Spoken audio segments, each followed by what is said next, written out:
ಒಂದು ವೇಳೆ ನನ್ನ ಜೀವಿತವು ಮರುಭೂಮಿಯ ಹಾಗೆ ಇದೆ, ನನ್ನ ಜೀವಿತವು ಅರಣ್ಯದ ಒಣ ನೆಲದಂತಿದೆ, ಒಂದು ಆಶೀರ್ವಾದವನ್ನು ನನ್ನಿಂದ ಕಾಣಕ್ಕಾಗ್ತಿಲ್ಲ ಎಂಬುದಾಗಿ ಒಂದು ವೇಳೆ ಸೋತು ಹೋಗಿ ಈ ಕಾರ್ಯಕ್ರಮ ನೀನು ನೋಡ್ತಿರ್ಬೋದು.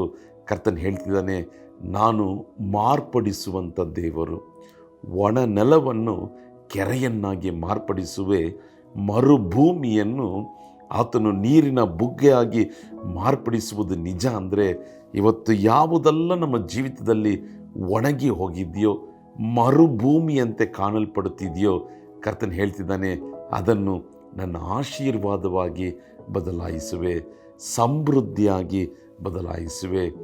ದುಃಖವಿದ್ದಲ್ಲಿ ಆನಂದವನ್ನು ಕೊಡುವೆ, ದುಃಖವನ್ನು ಸಂತೋಷವಾಗಿ ಮಾರ್ಪಡಿಸುವೆ, ಲಜ್ಜೆಯನ್ನು ಘನತೆಯಾಗಿ ಮಾರ್ಪಡಿಸುವೆ, ದರಿದ್ರವನ್ನು ಐಶ್ವರ್ಯವಾಗಿ ಮಾರ್ಪಡಿಸುವೆ, ಪಾಪಿಯನ್ನು ಪರಿಶುದ್ಧನಾಗಿ ಮಾರ್ಪಡಿಸುವೆ.